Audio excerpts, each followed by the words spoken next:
You can continue with your opening statement. Thank you.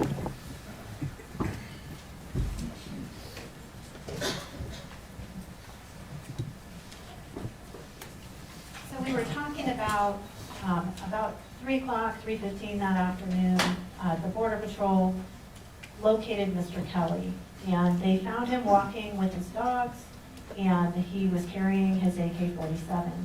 It was that AK-47 that has the green strap on it with the wood pieces to it and the metal. And one of the officers actually noticed that the AK-47 had a flashlight taped to the end of it with black electrical tape.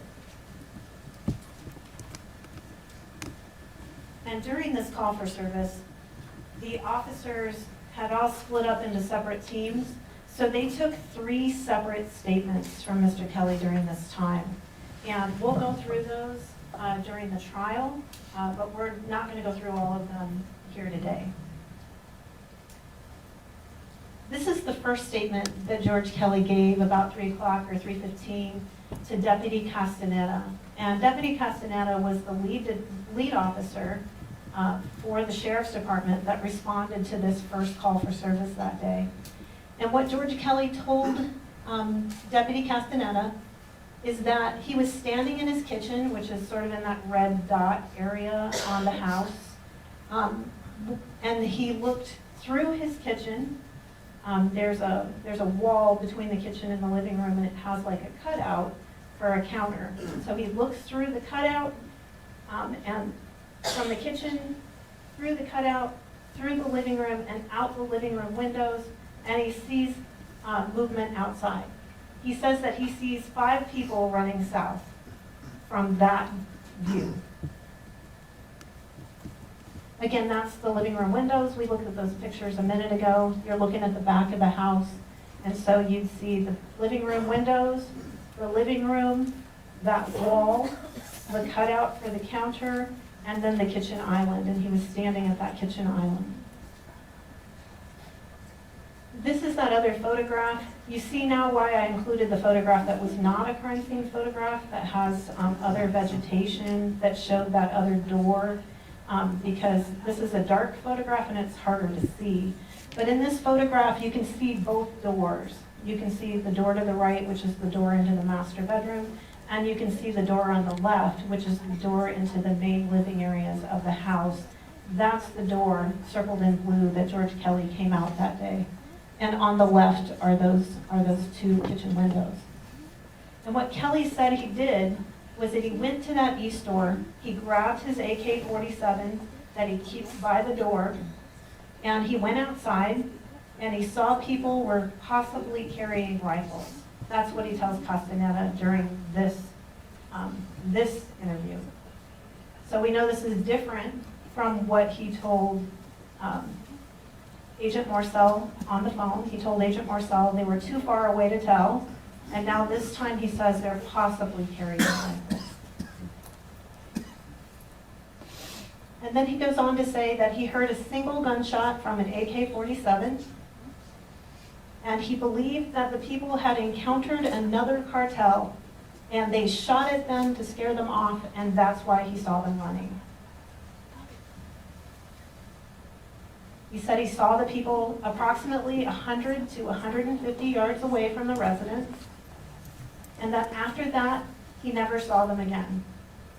So all he sees is people 100 to 150 yards away from the residence, and he never sees them again.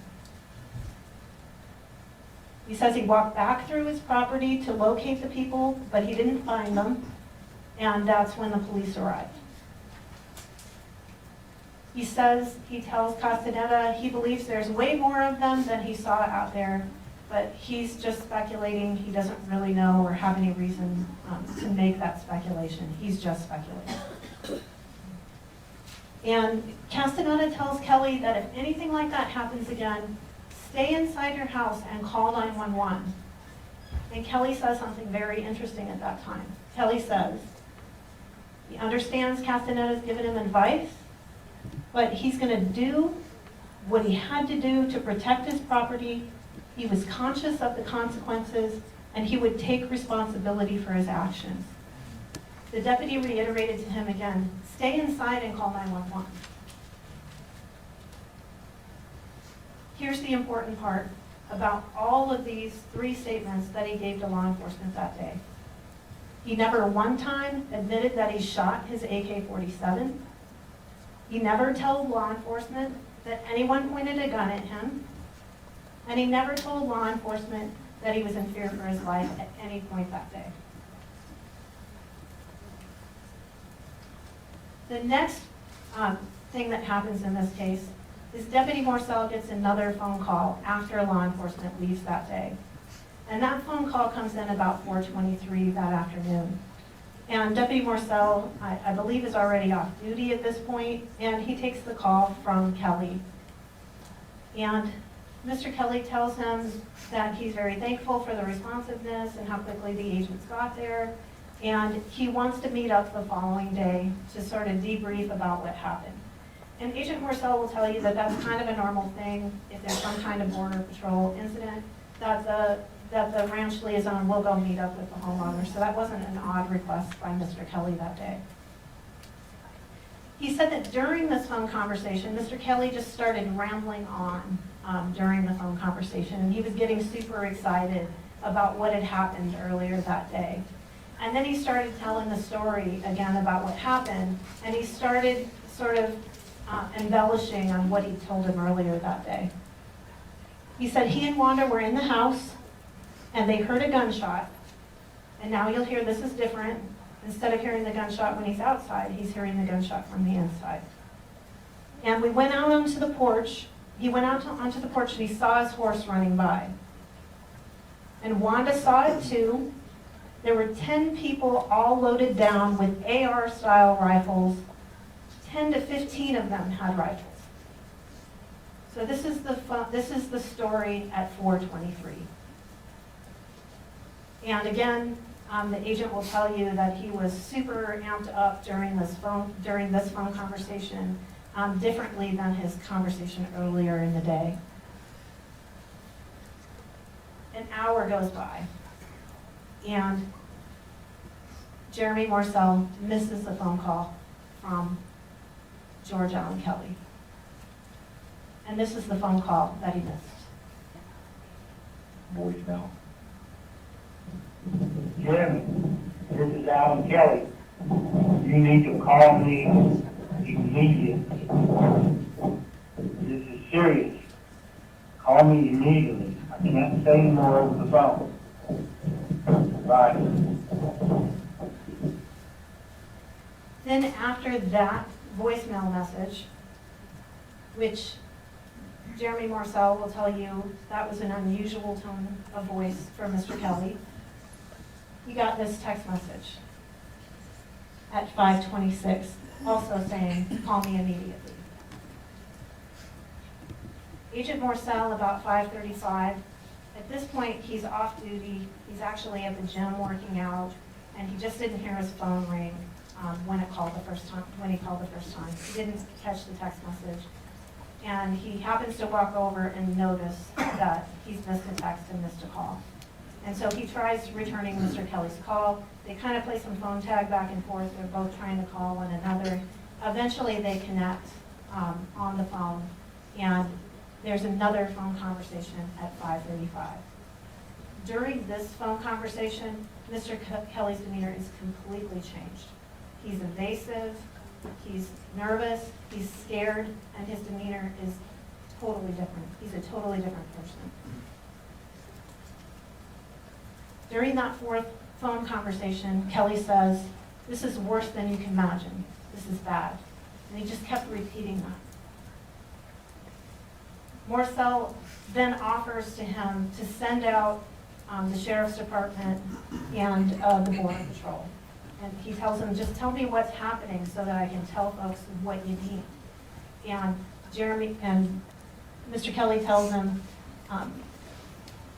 is continuing to be evasive, and Morcell then suggests that Kelly call 911. If he needs help, if something's happening, that he should call 911. And Kelly says to him, "You need to get border patrol. This is a border-related issue." And then he tells him, you know how shots were fired earlier? Something was possibly struck. And as Morcell continues to push for additional details, Kelly tells him, I can't tell you more over the phone. And then he asks Morcell, is this being reported? He somehow thought that a conversation with a law enforcement officer wasn't going to be reported if it was the Border Patrol.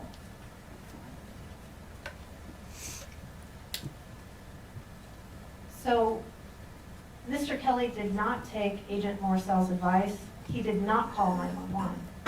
But Agent Morcell called his dispatch, and his dispatch called 911. And then 911 called Mr. Kelly. And when 911 called Mr. Kelly, the dispatcher had a very interesting conversation with Mr. Kelly. When she first speaks to Mr. Kelly says, it's very serious, ma'am, and I'm not going to talk over the telephone. Yeah, I know I can talk to you, but you're responsible for what I say, and I'm responsible for what I say. I didn't shoot at any. I haven't said I shot at any. And then his voice quivers and he says anything. I don't want to get you in trouble. And I don't want to get me in trouble. Okay, he sighs. You know the thing, you have the right to remain silent, and anything you say can and will be held against you in a court of law. I'm not admitting to anything I've done, but all those things tend to add up. And I don't know what happened. I just know what I saw about 15 minutes ago. And then when he eventually gets to the point that he's marked a body with a flashlight, he tells her, I have it marked, I've got a flashlight on over it. And the dispatcher says to him, do you know who it is that you saw? And he says, no, I didn't say I saw any body. I just saw a body. And then he goes on to say, and from what in that I only approached the body to make sure that the animal, it's not a vegetable or a mineral, the animal wasn't alive, and it was not alive. There was no signs of blood. There was just an animal laying face down, an animal. And you know what an animal is. It's not a vegetable or a mineral, it's a body. And you know what I'm talking about. But I think more than the words of what he said to dispatch, when you hear the tone of what he says during this call, you'll see the impact of what it is that he's saying.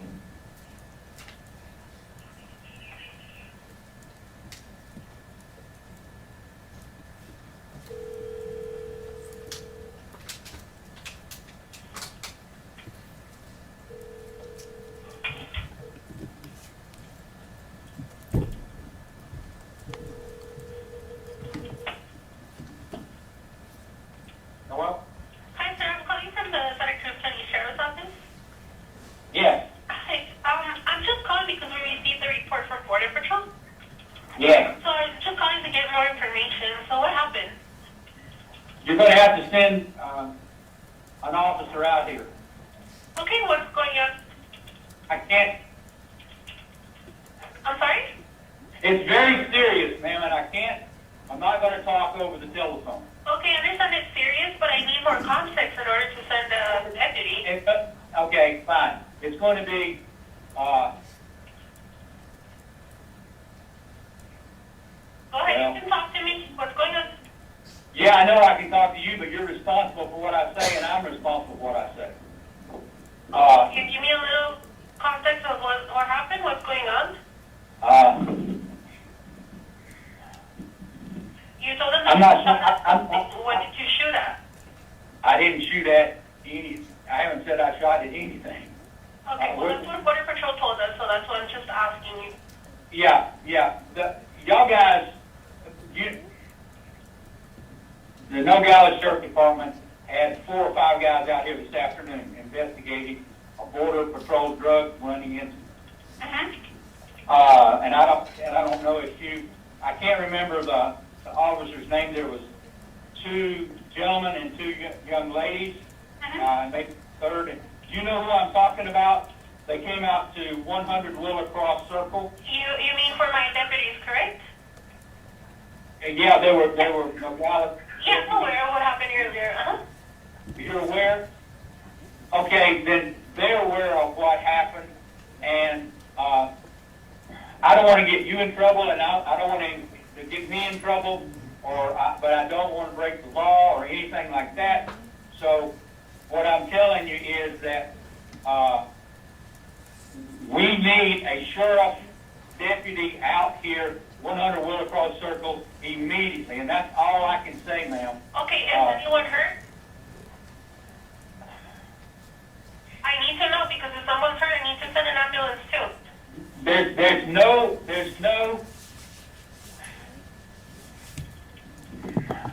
Okay, do you feel more comfortable talking to a deputy over the phone?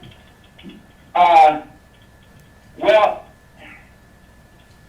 in other words,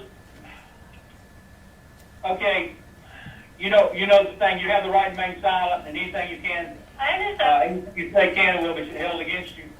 And I'm not admitting to anything I've done, but you know all those things tend to add up, and I don't know what happened. I just know what I just saw about 15 minutes ago, and it's something that an ambulance cannot help. EMTs cannot help. There's nothing out here that can be aided by EMT or emergency services. Okay, I understand you don't want to give me a lot of details, but why you are requesting an officer from me, so I needed to know for their own safety and your safety a little bit of what's happening, what's going on. Okay, I'll put it like this. Last spring, out here, there was a pickup found on East Sagebrush with a dead lady in it. I don't know if you knew of that or not. Yes, sir. I'm aware of what happened. Okay, it's a situation similar to that. How's that? Okay. You follow? You understand what I'm saying? It's a situation exactly like that. Okay. And so that's going to require the sheriff to come out here. Okay. Can you tell me a description of the No, vehicle? I don't have a description. There's not a vehicle. Okay. The only thing that I was referring to in conjunction with that accident was the body. Okay. You got it? Okay. All right. Okay. Can I have your name? Yes, George Kelly. George Kelly. Okay, George. Would you, if my deputy goes over there, would you take him to whatever it is that you found? Yes. I have it marked. I have a flashlight on over it. Because it's going to be dark when he gets here probably, but I'll take it to him. And you are sure an EMT cannot help? I am positive. I have a medical background. An EMT cannot help. Okay. Do you know whoever it is that you saw? No, I do not know. I didn't say it was anybody. I just said it was a body. Okay. All right. Okay. All right. I'm not trying to be smart, ma'am. I'm just I trying to. understand. You're trying to be careful, and I get that. However, I hope you understand that on my end, I have to take care of my deputies too. So I Yes, just needed a understand. little bit more context as to why you needed a deputy to head out there. Now you know that there is a body here. Okay. All right. Does it look somewhat? And it's not alive. So you asked, did you need EMT? I said no. Okay. I'm sure a coroner will be involved sooner or later. I understand. George, can you tell me something? Is it discolored from somewhere? Is it discolored? Yes. What does that mean? Has it been there for a while? Can you tell? From what? In that I only approached the body to make sure that the animal, it's not a vegetable or mineral, the animal wasn't alive and it was not alive. Okay. There were no signs. There was no signs of blood. There was just an animal laying face down. An animal? An animal, and you know what an animal is. It's not a vegetable or a mineral. Okay. It's a body, and you know what I'm talking I understand what you're talking about, George. Okay, I'm gonna send the deputy then over to your house so you can lead them over to wherever you found what it is. Okay. Okay? And now, maybe one of the deputies were out here. They know how to get here because it's 100 Willacross Circle, and it's kind of hard to find. It's a ranch right on the border.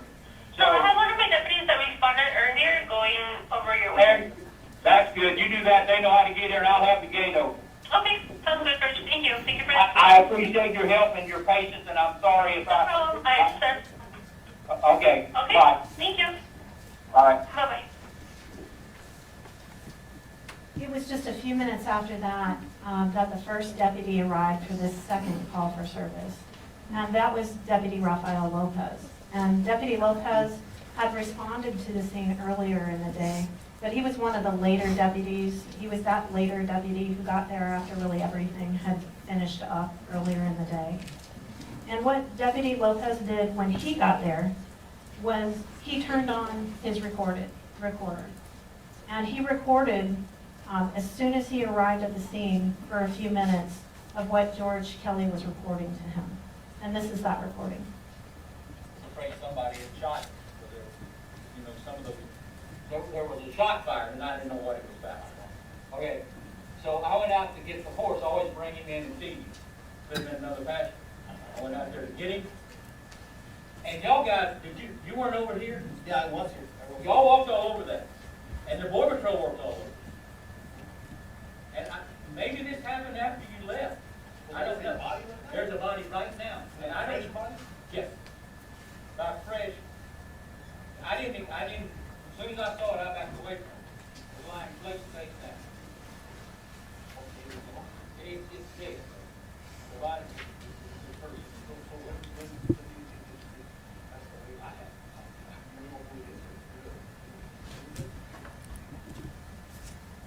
I have no way of being a judge.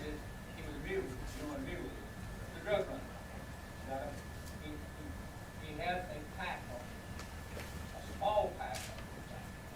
Now, if you remember, we saw 5 to 10 drug runners coming through with large backpacks. I think. Yeah.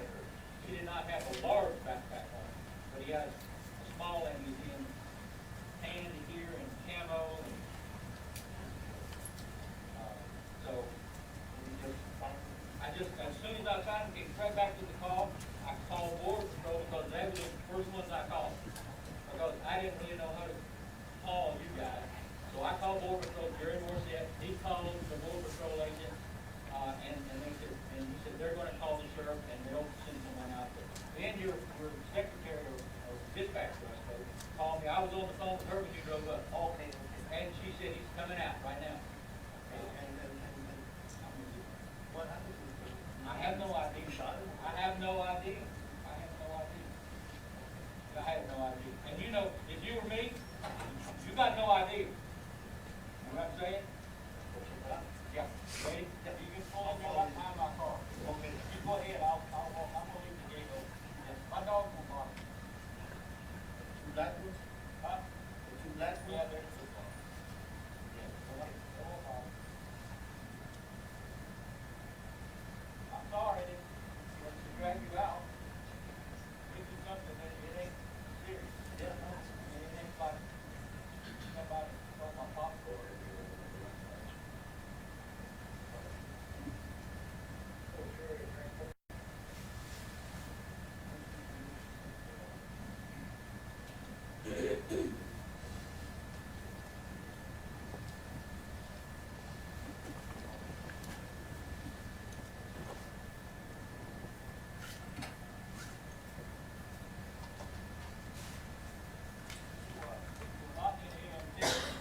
after this, Sergeant Omar Rodriguez arrives at the scene. And Sergeant Rodriguez meets up with Deputy Lopez and George Kelly by a horse trailer that's down by a gate into the pasture area of where the horse was kept by the house. And when Sergeant Rodriguez arrived about 6:15, he saw that Kelly was wearing that Glock handgun still on his hip. And he asked Mr. Kelly if he would be willing to take that handgun off for officer safety reasons and leave it behind in the trailer. And Mr. Kelly agreed to do that. He took the weapon off and left it in his horse trailer that's right next to the gate in that pasture area. From there, Kelly took Rodriguez out to the body. And they walked around on that dirt path that goes around from the driveway that you saw, that dirt road, that's the driveway. They took the dirt path around the outside of the pasture back to where the body was located. And they found the body near that tree that we saw, and the defendant had hung up a flashlight in the tree so that they could locate it, because it was starting to get dark at this point. And as I mentioned before, the sergeant found Gabriel's body laying face down with his head toward the south, with his face implanted in the dirt. And his legs were towards the north. So, and we showed a little picture of that earlier on how the body was positioned. And when Sergeant Rodriguez got a good look at the body, he could see the gunshot entry wound in Gabriel's back, and he could see that was on the right side of his body, which then lined up with the Kelly's residence. Later, they were able to look and discover that the gunshot exited from the chest.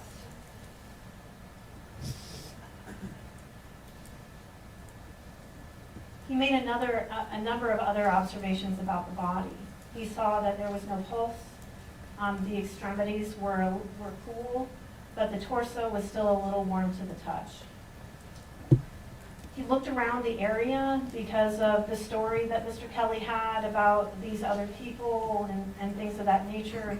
He looked around and he saw there weren't any drag marks. There wasn't a blood trail. There was nothing to indicate there were groups of people nearby. He saw nothing like that in the area. And nothing at all that indicate that a body had somehow been dumped there or anything of that nature. It appeared to Sergeant Rodriguez as if Gabriel had fallen there and died. And he noted, as I said before, that gunshot wound generally lined up with the trajectory to where George Kelly was shooting from on his back patio. And again, just a reminder of the photograph of how he found the body. And I think we've already gone through all this, but it kind of shows you where that gunshot wound was lining up with the residence. And again, just the body positioning with that tiny little stick figure to just show you how the body was lining with the gunshot entry on the house side. Now, a little while later, after they do their investigation there at the scene and they gather the information about what had happened earlier in the day from all their sources, George Kelly is transported to the sheriff's department for an interview.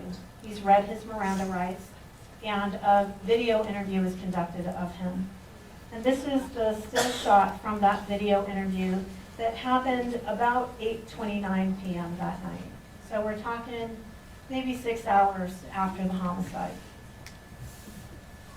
And you'll learn that during that interview, George Kelly tells Detective Ainsa that he was eating lunch in the kitchen, and when he looked out through the living room window, and he heard a shot. Now he's in the house when he hears the shot. Before, he's outside when he hears the shot. He hears a shot. It's it's close, and he sees his horse running by.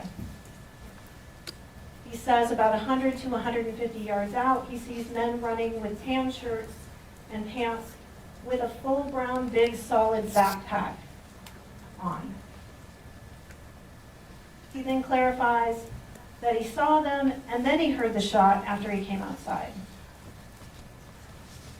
And he says that he saw them run into the arroyo. He told this whole story without admitting that he shot his AK-47. Never admitted he shot his AK-47.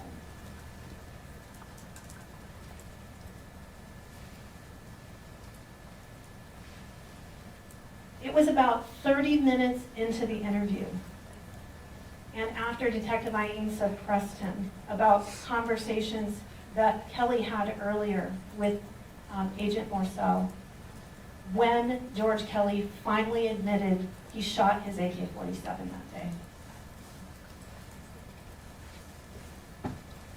He says to Detective Ainsa that they were running, and he moves his hand from left to right, parallel with me. They were parallel to the house. I'm telling you the truth, did not make the statement that I shot somebody or shot at or shot somebody or shot, period. So then he's denying that he even told Agent Morcell that he had shot his AK-47. And when Detective Ainsa presses him and says, "Did you shoot?" George Kelly admits, yes, he shot. And then he claims that he shot over their heads. And when Detective Ainsa asks him, how far were they when you shot him? George Kelly says 150 yards. Well, we know where Gabriel's body was discovered, 115 yards from the back of the Kelly residence. And why did you shoot at them when they were running away from you? Detective Ainsa asks. And Kelly says, because when you're out there in that situation and you have people that they weren't running away from me, they were just running. And you said earlier that they were running away. They were running across, hand moves from, again, his hands moving from left to right, across the wash. And then he clarifies that they were running 100 to 150 yards away again. And then he says, now he says they're armed. And the detective then asks him, when they were running with the rifle, did they ever point their rifle at you? Up until this point, George Allen Kelly has never said a peep about these individuals pointing a gun at him. And we know based on what he told Agent Morcell earlier, that they were way too far away for him to see if they had any handguns or had any kind of weapons. And what Kelly says at this point is he says, if a guy's running and he turns, he's going to turn and he's going to point it at you. Just in a mode of turning, he's going to point it at you. So yes, they turned the rifle and pointed it towards me. And again, that's with the knowledge that we already have, that he already told Agent Morcell that they were too far away for him to tell if they had weapons. So what's important about the statement that Kelly made to Detective Ainsa? He didn't admit he shot his AK-47 until 30 minutes into the interview, and that's because he had something to hide. He knew he'd killed Gabriel. He didn't say anyone pointed a gun at him until Detective Ainsa asked him about it, and he didn't say he was in fear for his life until Detective Ainsa suggested it to him. Now, after this interview with George Kelly, late into the evening of January 30th of 2023 and early into the morning of January 31st of 2023, detectives Ainsa and other members of his team worked to serve a series of search warrants. They served some search warrants on the house, they served some search warrants on the vehicles and the surrounding outbuildings. And you'll hear that during that series of search warrants, they recovered the AK-47 that we showed you in the picture that was used in this incident. They asked for assistance from, we're a small department, so we asked for assistance not just from the Department of Public Safety, but also from ATF. They have a dog that can sniff for explosives and can find spent casings. And so we utilized their canine to look for the spent casings. And in this case, we're talking a very high-powered rifle that went through and through the body and into the desert. That projectile could be up to a mile away. That projectile was not recovered by the ATF canine, and it was not recovered even based on detectives' efforts with a metal detector. The officers did recover 9 fresh AK-47 casings near the back patio of George Kelly's residence. And the first one was actually discovered by the canine. And I'll show you that photograph in a minute. The other 8 casings were discovered by Detective Joe Bunting, who's now Sergeant Joe Bunting.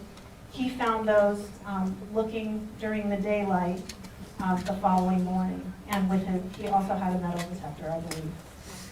But again, because of the terrain and the type of weapon used, the projectile was not recovered in this case. So we talked a little bit about the weapon earlier, the AK-47, and we talked about the bullets or the rounds, but I've been using a phrase that I didn't explain to you, and that is a spent casing. So the bullet or the round has several parts to it. It has the projectile, that's the piece of metal that's on the top that you can see that's shiny on the bullet that's in this picture. And then on the bottom is the darker part, and that part's called the casing. And inside the casing are the explosives that cause the projectile to spew out at the top of the round. And so what's left over and what ejects from the weapon is called the spent casing. That's just that metal piece that's left over that the explosives are now out of and the projectile is now out of. So 9 casings were recovered around the area of George Kelly's back patio. And on the right in these pictures, is that your right? Yes, is the spent casings. On the left, you can see the rounds or the bullets. Now, during that search warrant, I indicated that detectives found the semi-automatic assault rifle, the AK-47. It was in George Kelly's bedroom, and it was behind the door, and it had a sweater over it. George Kelly told the detectives that he always keeps that weapon by his back patio door. It was not there that day when detectives came. And in fact, what you'll hear is that it was really late when detectives were there. They took that photograph on the left the first time they were there, and they left the AK-47 behind. They had to come, during their second search warrant, they came back and recovered the AK-47. But that is the AK-47. It was in the same spot when they came back, and they did recover it during the second search warrant. This is the ATF canine that found the first casing in this case. And you can see the tent, the evidence tent, is where that first casing was located. The next day, you can see detectives have located the other 8 casings in this case. And just to give you an idea where those casings are located, this is just a still shot of that aerial drone footage we looked at. And you can see the yellow circle is where the 8 casings were discovered by the detective. And the one in blue is the one casing that was discovered by the canine. Yeah. I'm sorry.